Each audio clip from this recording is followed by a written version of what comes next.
Bien, el domingo pasado, el Señor, a través de su Espíritu Santo, nos habló en el capítulo 2. Y vimos aspectos relevantes del ministerio del apóstol Pablo, como él, en esta carta, en el capítulo 2, señala acerca de los aspectos o atributos que tiene, en este caso, su ministerio, que era importante señalar y especificar para que los hermanos no tuvieran ninguna duda acerca de lo que él estaba realizando, porque él había sido llamado, ¿no es cierto?, como él bien lo dice, Pablo, apóstol de Jesucristo. Y habían 4 características que compartimos el domingo pasado, y una de ellas era que todo hijo de Dios que es útil, ¿no es cierto?, en las manos del Señor, que es vaso de honra, debe ser un obrero leal, un obrero leal. Y esto debe distinguir a todo creyente, no tan solamente a aquel que ministra, a aquel que enseña, sino que también a todo creyente en conducta y carácter. El cristiano debe ser fiel al Evangelio, a lo que el Señor estableció en su palabra. Como segunda característica es que las acciones y actitud de una iglesia, ¿no es cierto?, y de los líderes debe ser semejante a una madre que cuida a sus hijos. La iglesia es una familia y debe tener los cuidados adecuados. Debe haber una preocupación y ocupación por la enseñanza, por la disciplina, por la corrección, para que sea una iglesia sana. Tercero, la conducta de una iglesia debe ser homologable a la responsabilidad de un padre. Y estamos hablando del padre como lo describen las Sagradas Escrituras. Un padre, en este caso, responsable. Y por lo tanto, una iglesia debe cuidar y proveer los recursos para el desarrollo del trabajo ministerial. Y como cuarto punto, lo que se compartía era acerca de la actitud que debe tener la iglesia, la actitud que deben tener los enseñadores, la actitud que tiene que tener la membresía y que es semejante a la de un hermano mayor, ¿no es cierto? Un hermano cariñoso que se ocupa de sus hermanos más pequeños, los ayuda, ¿no es cierto?, a poder desarrollarse. Y la iglesia en este sentido debe promover la comunión como buenos hermanos en Cristo. Y de esa manera he resumido lo que el Señor nos habló el domingo pasado. Y en esta oportunidad hay una conexión en los últimos versos del capítulo 2, del verso 17 al 20, con los primeros versos que son de este capítulo que hemos compartido del 1 al 6. Pablo entonces manifiesta en estos últimos versos su sentir por los hermanos de Tesalónica, dado que él fue impedido, ¿no es cierto? Fue en más de una oportunidad, por toda esta oposición al Evangelio, Satanás había levantado emisarios para que se opusieran a la predicación del Evangelio. Y Pablo había sido impedido entonces llegar a los hermanos porque él había tenido que salir abruptamente desde Tesalónica para evitar, ¿no es cierto?, una persecución mayor. Pero aún así él seguía unido en el espíritu a los hermanos de Tesalónica y anhelaba verlos y fortalecer su fe. Y es así entonces como partimos el capítulo 3 y que el Señor sea ministrando en esta hora, sea su Espíritu Santo hablando a nuestras vidas. Su palabra es viva y eficaz. No queremos escuchar palabra de hombre, sino palabra de Dios.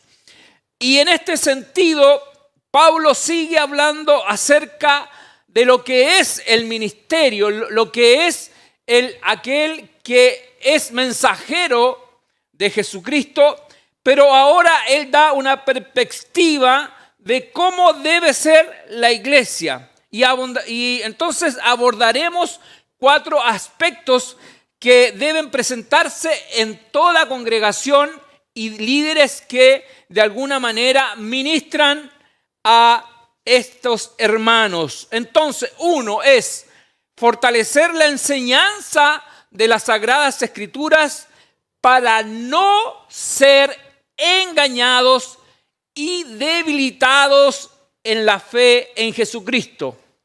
2, una iglesia que crece y se mantiene firme, alegra el corazón de Dios. 3, los planes de una iglesia, los planes de los líderes deben presentarse en oración y confiar que el Señor guiará nuestros pasos y nuestras vidas. Y 4, el resultado del crecimiento espiritual de una iglesia es directamente proporcional a la santidad. El crecimiento de una iglesia es directamente proporcional a la santidad que debe haber en su pueblo. Y así, de esta forma, entonces, vamos con la ayuda del Señor a desarrollar esta predicación y que para usted sea de mucha bendición. Entonces, en los versos del 1 al 5, el apóstol muestra su preocupación, ¿no es cierto?, por lo que está ocurriendo en Tesalónica. Él quiere instruir a los hermanos para que no sean engañados y debilitados en la fe. Y eso usted lo puede ir leyendo en los versos del 1 al 5. La iglesia naciente en Tesalónica estaba sufriendo. Era una férrea persecución por parte de los religiosos, celosos de sus creencias, que eran judíos que se habían levantado para la voz del evangelio. Y por otra parte, los hermanos estaban sufriendo persecución de los propios gentiles. ¿Por qué? Porque estos falsos hermanos habían alborotado a las autoridades, señalando y diciendo que este Pablo y estos hermanos hablaban de otro rey, de un rey llamado Jesús, y por lo tanto estaba de alguna manera alterando o transgrediendo, ¿no es cierto?, el mandato, en este caso, de el César. Estos hermanos realmente estaban padeciendo persecución porque habían creído en el Mesías, en el Hijo del Dios Altísimo. Y Pablo en esto anhelaba entonces fortalecer la fe de estos hermanos de acuerdo a la revelación de las Sagradas Escrituras. Pablo no le confía esta misión a cualquiera. Y por eso que el domingo pasado el Señor hablaba acerca de las características que tenía el ministerio de Pablo y las personas que él iba formando. Tenía que ser un obrero fiel. Tenía que tener esa semejanza a una madre que cuida a sus hijos. La responsabilidad de un padre que está preocupado y que busca de alguna manera cubrir las necesidades de una familia. Y señala que ese hermano, ese enseñador, ese mensajero debe tener las características de un hijo mayor que cuida a sus hermanos pequeños, los protege y vive en comunión con ellos. Bueno, Pablo había pensado en esto y manda entonces a un emisario y manda a uno de sus colaboradores y por lo tanto envía a Timoteo a Tesalónica. Y cuando Pablo hace esto y cuando él está preocupado porque él tuvo que salir abruptamente de Tesalónica y seguramente hubieron cosas que él necesitaba reforzar con los hermanos, pero fue impedido de volver. Y había una preocupación. Y como decía la palabra del Señor el domingo pasado, que Dios toma todos los medios. Y si bien es cierto, Pablo había sido impedido físicamente de poder estar en contacto con los hermanos, tomó un recurso que Dios le proveyó y finalmente comenzó a escribirles. Y en estas cartas, dirigida por el Espíritu Santo, fue la administración necesaria para que ellos siguieran fortaleciendo su fe. Y que Pablo hiciera esto, no hay una contradicción con lo que señala en el capítulo 1, en el verso 4, acerca de que las personas convertidas a Cristo era la elección divina de ellos. Nosotros hablamos de la doctrina de la elección soberana, es decir, Dios lo había destinado para salvación desde antes de la fundación del mundo. Y Pablo, con esta preocupación, no estaba manifestando una contradicción en cuanto a lo que ocurría con los hermanos. Sin embargo, Pablo lo que buscaba era enseñarles, fortalecer su fe, sabiendo que detrás de toda esta persecución había un tentador. El mismo que tentó a Jesús en el desierto, procurando que Jesús lo adorara, buscando maneras engañosas de hacer caer al Hijo de Dios. Jesús siempre tuvo una palabra para responder este tipo de tentaciones. Y por lo tanto, Pablo quería enseñarles acerca de esto. No es que los hermanos se iban a perder la salvación, sino que Pablo quería evitar que ellos pasaran por algún tipo de mal mayor. Entonces no existe una contradicción. Su gran preocupación es porque siente él que en el espíritu él siente que los hermanos de Tesalónica necesitan fortalecer algunas cosas para no ser engañados por aquel padre de mentira, como así lo identifica la palabra del Señor. Estos judíos, como se señalaba el domingo pasado, ortodoxos, que eran muy creyentes y religiosos, pero que realmente no había temor de Dios en ellos. Ellos habían perseguido al apóstol en Filipo, en la parte norte de Macedonia. Es en la primera ciudad donde ellos tuvieron y establecieron el evangelio. Y estos mismos ahora estaban en Tesalónica, estaban generando alboroto y, como decía, habían recurrido a las autoridades para provocar esta persecución.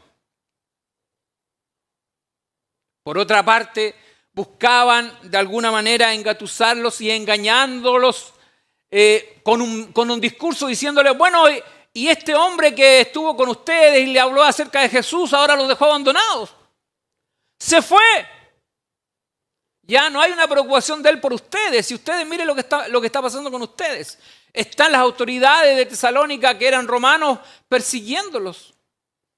Y aquel que les engendró esta fe está lejos de ustedes, buscando la forma de engañar. Pero en el fondo lo que ellos querían era callar la voz del evangelio. Sin embargo, cuando una iglesia la dirige el Espíritu Santo, cuando una iglesia es guiada por el Señor, nadie podrá callarla. Y en esto Jesús, Él ya lo había anticipado acerca de las aflicciones que viviría cualquier persona como seguidora de Jesucristo. Él lo dijo: en el mundo tendréis aflicción. Así lo dijo. En el mundo tendréis aflicción, Pero luego él agrega y dice, pero no temáis, porque yo he vencido al mundo. Y en esto yo quiero hacer una distinción. Es importante que nosotros podamos ver que hay una diferencia entre las aflicciones que son producto de malas decisiones, aflicciones que son producto del pecado, de la desobediencia, que uno pudiera haber caído, y de lo que son las aflicciones producto de seguir a Cristo, producto de la fe, producto de creer en Él, producto de elegirlo a Él. Y en estos casos pueden haber muchas circunstancias, como por ejemplo, personas que han decidido seguir a Cristo han sido despreciados por su familia. Lo han desposeído por seguir a Cristo. Personas que en sus trabajos de alguna manera han sido descalificados por decir que son seguidores de Jesucristo. Y así podríamos mencionar muchas cosas a las que una persona puede estar expuesta. Bueno, estos hermanos estaban expuestos porque ellos decían que habían conocido al Dios verdadero, a Jesucristo, y estaban siendo perseguidos porque habían alborotado a las autoridades señalando que ellos desconocían la orden de César. Pero en realidad no tenía que ver con eso, no tenía que ver con el reino de este mundo. Jesús mismo lo dijo, mi reino no es de este mundo, no es de este mundo. El reino del Señor está en los cielos. Así es que los hermanos de Tesalónica entonces debían ser enseñados en esto, fortalecidos en que todo aquel que sigue a Cristo probablemente va a tener que sufrir algún tipo de persecución, algún tipo de aflicción. Y no es que esté en el corazón de Dios provocar aflicción. No es que esté en el corazón de Dios provocar sufrimiento, sino que hay una situación natural que ocurre producto de seguir a Dios, que lo genera, lo provoca el padre de mentira. Y Dios toma estas situaciones, toma esta circunstancia de una sociedad corrupta, de una sociedad que no está alineada con las Sagradas Escrituras y por lo tanto le incomoda a alguien que hable de Dios. Y por lo tanto se levantan contra Dios mismo, y al levantarse contra Dios se levantan contra sus hijos, contra su pueblo. Por tanto, estas persecuciones y esta situación en la que se ve expuesta el Hijo de Dios, Dios las toma como una prueba. Son pruebas que vive el Hijo de Dios, y de esa manera nuestra fe es probada, ¿no es cierto?, como el oro en el crisol. El oro, ¿no es cierto?, para ver la pureza que tiene, es pasada por ácido. Bueno, muchas veces el creyente tiene que tener esta prueba de ácido, o la prueba ácida. En realidad, si nosotros pensamos como nación o como América Latina, no hemos vivido todavía las experiencias y los tipos de persecuciones que sufrió la iglesia primitiva, o quizás algunas iglesias en otros continentes. No lo hemos vivido todavía. Pero estamos enfrentando un escenario bastante complicado hoy ya en Latinoamérica. Y los países, las autoridades hoy están atentando directamente contra las Sagradas Escrituras y contra el Dios que adoramos. Ese es el camino que hoy día se ha tomado. Es una persecución ideologizada. Eso es una persecución a través de ideologías, de pensamientos contrarios que buscan destruir el bien de Dios, lo que Dios estableció como pilares de una sociedad. Y esto tiene que ver con el matrimonio, tiene que ver con la familia, tiene que ver con la educación de los hijos, tiene que ver con la libertad de expresión y mediante mecanismos legales buscan establecer doctrinas de demonios, porque eso es lo que está ocurriendo. Pablo temía entonces que el tentador, el padre de mentira, hubiera hecho de alguna manera estragos en la iglesia de Tesalónica. Esa es su preocupación. Entonces una iglesia debe preparar personas para que puedan ministrar a los más nuevos. Se les pueda enseñar la palabra de Dios de manera que ellos puedan fortalecer su fe, aclarar sus dudas, ¿no es cierto? Y empaparse de la palabra del Señor. Eso es lo que Pablo está haciendo a través de Timoteo. Manda a este hombre, este siervo de Dios, para que fortalezca la fe de esta iglesia. Como segundo punto, decía que una iglesia que crece, una iglesia que se mantiene firme, alegra el corazón de Dios. Alegra, en este caso, alegró el corazón del apóstol. Y en los versos 6 al 9 nosotros nos encontramos con esta descripción. Timoteo, estando con los hermanos y habiendo instruido, exhortándoles y enseñándoles, trae buenas nuevas al apóstol. De que en realidad los hermanos habían permanecido firmes. A pesar de la persecución, a pesar de los engaños del padre de mentira, los hermanos se habían fortalecido en la fe. Estas buenas noticias alegran el corazón de Dios y alegran el corazón del apóstol. Las experiencias que había sufrido el apóstol lo había experimentado con Silas en Filipo. La persecución en Tesalónica y en Berea, estos eran hechos recientes. No había pasado mucho tiempo en que ellos habían experimentado esta persecución y no había tregua para el apóstol. En cada una de las ciudades lo iban pisando los talones, como se dice en dicho popular. No había tregua para el apóstol. El apóstol de alguna manera comenzaba también a sentir el cansancio de esta persecución. Él en Atenas, recuerden ustedes que en este mismo viaje, después que sale de Berea, se va a Atenas y en Atenas el evangelio es rechazado. Un lugar donde se hacía cultura a la inteligencia del hombre, al pensamiento. Sin embargo, adoraban dioses de madera, adoraban imágenes que no tenían ningún poder en sí mismos.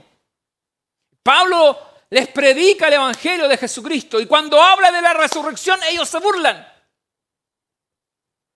Luego Pablo se va, desde ahí, cuando sale de ahí envía a Timoteo a Tesalónica para que vaya a ver a los hermanos y él, después de terminar su trabajo ministerial en Atenas, se va a la ciudad de Corintia y ahí nuevamente es rechazado. Él se va a predicar a la sinagoga y comienza también a sufrir persecución. Por lo tanto, se le sumaban al apóstol muchas situaciones que generaban un cansancio y un agotamiento en su vida. Timoteo había llegado con buenas noticias. Había llegado con buenas nuevas de lo que había ocurrido o lo que estaba ocurriendo en ese lugar. Los hermanos de Tesalónica habían recibido el cariño, el amor y la preocupación del apóstol a través de la voz de Timoteo. Por lo tanto, sienten ese aprecio, sienten ese ese calor como el calor de madre, como la responsabilidad de padre, como el cariño de hermano mayor. De un hombre fiel, leal a Dios. Por lo tanto, el apóstol es consolado con esta noticia.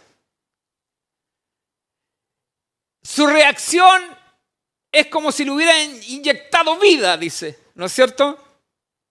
Usa una metáfora para describir el impacto que causó en él la buena noticia.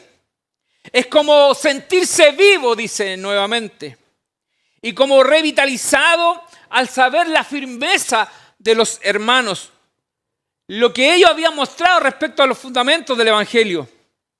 Pablo siente una tremenda gratitud a Dios por lo que está escuchando. Hay gratitud en su corazón. Él se siente contento porque sabe y ratifica que su trabajo en realidad no fue en vano. La persecución que sufrió, los padecimientos no fueron en vano porque la palabra cayó en buena tierra. Fue bien recibida y caló profundo en el corazón de estos hermanos. Y él se encuentra tremendamente gozoso, alegre y no sabe cómo dar gracias a Dios, generar una acción de gracias por lo que ha ocurrido, en agradecimiento por lo ocurrido con los hermanos, porque no habían claudicado en la fe. Por lo tanto, esa debe ser entonces también nuestra confianza. Dios es el que va al frente de nuestra iglesia. Dios está guiando a nuestro pueblo y será Él quien guardará a su iglesia. Él nos guiará. Él nos mantendrá firmes en nuestras convicciones, firme en los cimientos, firme en la fe que hemos recibido. Gloria al Señor que vive y reina para siempre. Esa debe ser nuestra confianza. Mire, cualquiera sea el destino de nuestra nación, todos nosotros debemos tener la plena seguridad que Dios guardará a su iglesia, que Dios guardará a su pueblo. Él nos librará de no contaminarnos con ideologías y filosofías humanistas. Dios guardará a su iglesia. ¿Pero qué tiene que haber en nosotros? Debemos alegrar el corazón de Dios buscando su rostro, teniendo personas que nos enseñen las Sagradas Escrituras. Tercero, decía yo dentro de los numerales que señalé, en los versos del 10 al 12, los planes de una iglesia deben presentarse en oración y confiar que el Señor Él guiará nuestras vidas. Pablo le señala en los versos 10 al 12 la oración permanente que Él tiene por los hermanos. Una oración insistente, permanente, para estar con ellos, para fortalecerles la fe. Pablo quiere verlos nuevamente y él ora por esta instancia. Sabe que los hermanos todavía necesitan fortalecer ciertos aspectos de su vida espiritual y por eso que manifiesta esta inquietud. Pablo, él les escribe y les señala que su petición de oración es tener la oportunidad de verlos nuevamente, de estar con ellos cara a cara, de visitarles, de estrecharlos como hermanos en Cristo. Ese amor que Dios pone en el corazón de sus hijos. Y de esa manera también fortalecerlos en enseñanzas, en revelación de la palabra de Dios. Y nosotros vemos después, y lo vimos en el libro de los Hechos, que Dios le concede esta oportunidad. Dios responde la oración. Y el apóstol en su tercer viaje finalmente logra, y Dios responde esta petición de estar con los hermanos. El gozo del apóstol es ver una iglesia guiada por el Espíritu Santo.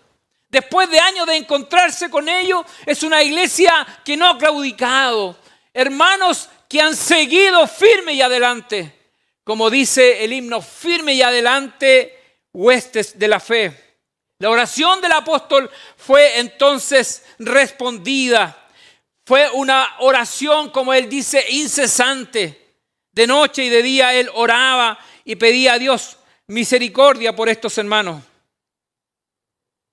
Así también, yo no tengo ninguna duda que los pioneros de nuestra iglesia oraron insistentemente a Dios, pidiendo por el crecimiento, pidiendo por la sana palabra, pidiendo para que nadie realmente resultara turbado ni perturbado por falsas doctrinas. Y yo sé y tengo la convicción, y para eso seguimos orando todavía. Seguimos orando también hoy día nosotros como iglesia para crecer, para avanzar, para fortalecer nuestra fe en Cristo Jesús, para ser una congregación en que prime la comunión por sobre nuestras diferencias, así como el apóstol señalaba que el sentimiento era de un hermano mayor que cuidaba a sus hermanos pequeños. Y como cuarto punto, yo señalé que está en el verso 13, ¿no es cierto?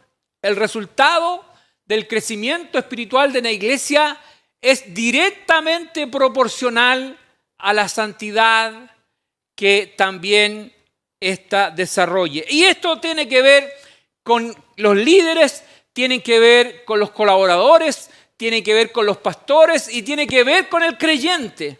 Nadie queda excluido en este proceso de crecimiento, porque la iglesia de Cristo tiene que procurar santidad.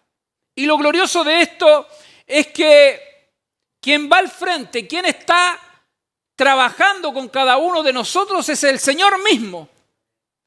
Él es el que comenzó la buena obra en cada uno de nosotros, como dice Filipenses 1:6. Y eso a nosotros debería darnos cierta tranquilidad, porque es el Señor el que va a tratar. El Señor es el que nos va a disciplinar. Él nos va a ordenar cuando andemos un tanto chuecos. Él va a poner orden en nuestras vidas. Y podemos descansar en Él porque no comenzamos nosotros esta obra en nosotros mismos, sino que el Señor la comenzó. Y por lo tanto eso significa que todo aquel que ha sido llamado por el Señor, todo aquel que ha sido apartado por Él, necesariamente tiene que dar frutos. Necesariamente tiene que crecer.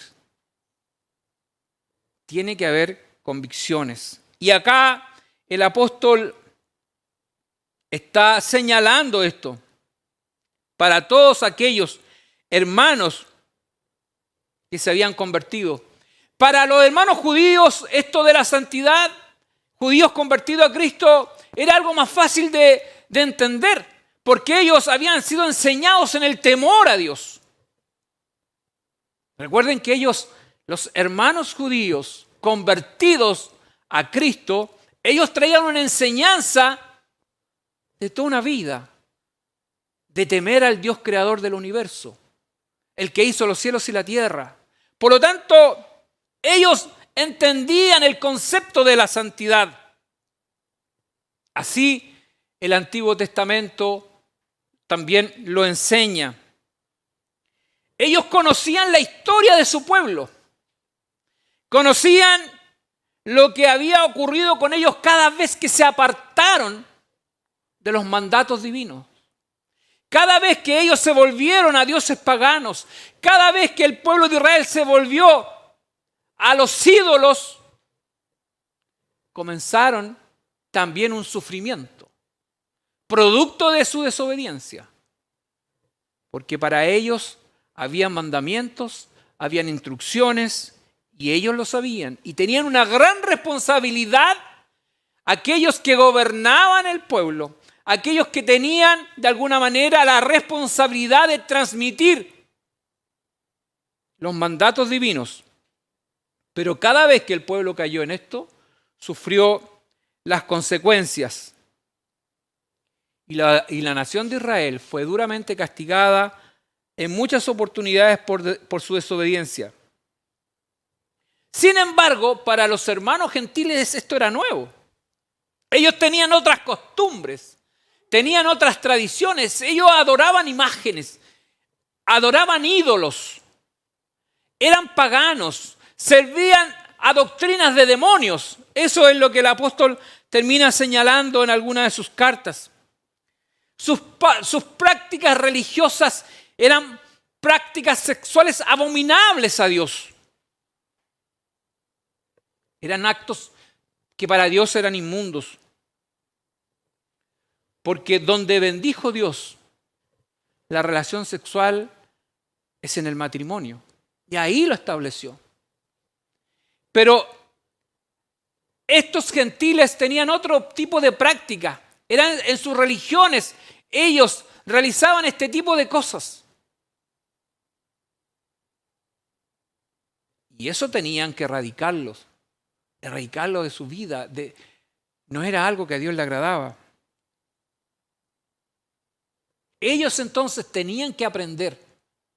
Tenían que pasar por este proceso de aprendizaje, que sus familias serían bendecidas de acuerdo al orden del Dios eterno. En nuestros tiempos, en nuestra era, hay una rebelión que es universal, que es globalizada contra todo lo establecido por nuestro Dios, por el Creador del universo. Hoy se ha perdido el respeto a las instituciones, se ha perdido el respeto a las autoridades, se ha perdido el respeto a las personas. Se viven tiempos de mucha agresividad y mucha violencia. Por otro lado, tenemos autoridades corruptas que no han hecho bien, realmente no han hecho bien su trabajo. Se han dejado seducir por la corrupción y por el aprovechamiento de las facultades que tienen. Y han perdido el temor a Dios. Cuando la persona, el ser humano, pierde el temor a Dios, entonces todo es posible realizar en un acto de corrupción. Buscar hoy día la santidad de Dios en medio de un mundo que vive una suerte de libertinaje, algo sin límites, buscar la santidad así, hoy ya parece anormal. Es algo de un extraterrestre. Pero Dios ha establecido y su palabra es eterna, su palabra no cambia. Hay un camino de santidad que la iglesia de Cristo tiene que procurar. Si nosotros miramos lo que pasaba en Tesalónica y lo que pasa en el mundo actual que estamos, vamos a encontrar algunas similitudes. Ellos estaban sometidos a una autoridad donde regía la fuerza, era el autoritarismo, y por lo tanto tenían que someterse a los mandatos de un rey gobernante cuyos pueblos habían sido dominados por el poder de la guerra, por el poder de la fuerza, y tenían que estar sometidos a esto. Y nadie se podía rebelar, ni levantar, ni decir nada contra aquella organización. Las personas eran perseguidas y algunos perdían sus vidas, como lo que pasó con algunos hermanos de Tesalónica. Entonces podemos encontrar algunas similitudes de lo que pasaba en esos tiempos con lo que pasa en nuestra actualidad. Pero Dios tendrá de su cuerpo, de su iglesia, misericordia. Seremos guiados por el Señor para alcanzar la santidad que Dios necesita de cada uno de nosotros. Y en eso debemos confiar que podremos salir adelante. Dios nos ayudará a superar nuestras debilidades, a superar aquellas cosas que hasta hoy día quizás no lo hemos logrado por diferentes razones. Pero el Señor no nos dejará tranquilos. Vivimos en un mundo que se ha rebelado contra Dios. Un mundo donde el camino que han tomado es contrario a la santidad de Dios. Una nación que se rebela contra Dios no puede esperar días buenos.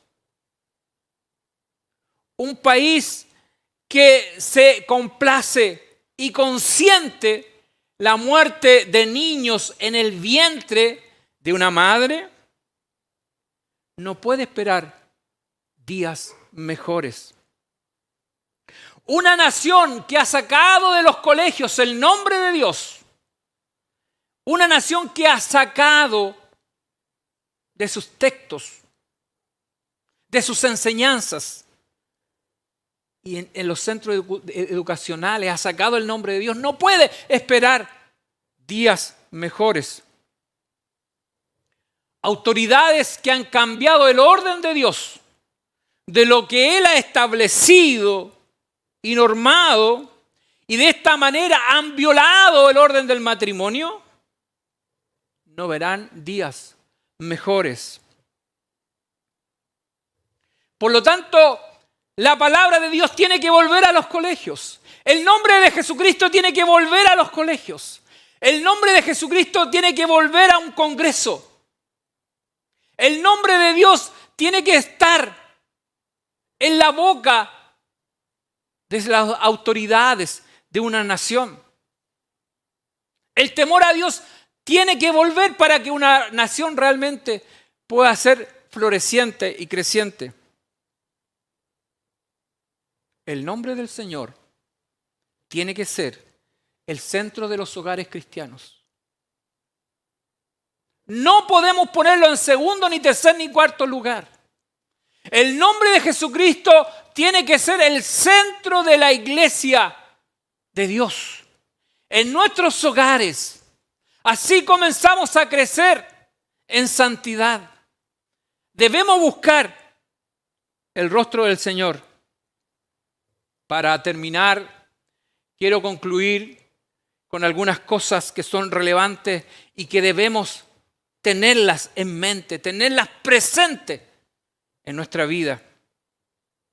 La iglesia de Cristo debe volver a las Sagradas Escrituras. Debe ser el centro de nuestra atención, el centro de una iglesia, el centro de los formadores, el centro de los que enseñan, el centro del pastorado. Tiene que ser solo Escritura, solo palabra de Dios. Segundo, la iglesia del Señor debe tener crecimiento. Y de esa forma debemos alegrar el corazón de Dios. Debemos ser hijos obedientes a su palabra. Pedirle al Señor que nos ayude a someternos a ella. Tercero, La iglesia de Jesucristo debe orar y dejarse guiar por el Espíritu Santo. La oración no puede ser algo de segunda categoría o algo que podemos prescindir de ella. La oración es parte importante y Pablo lo dejó clarísimo.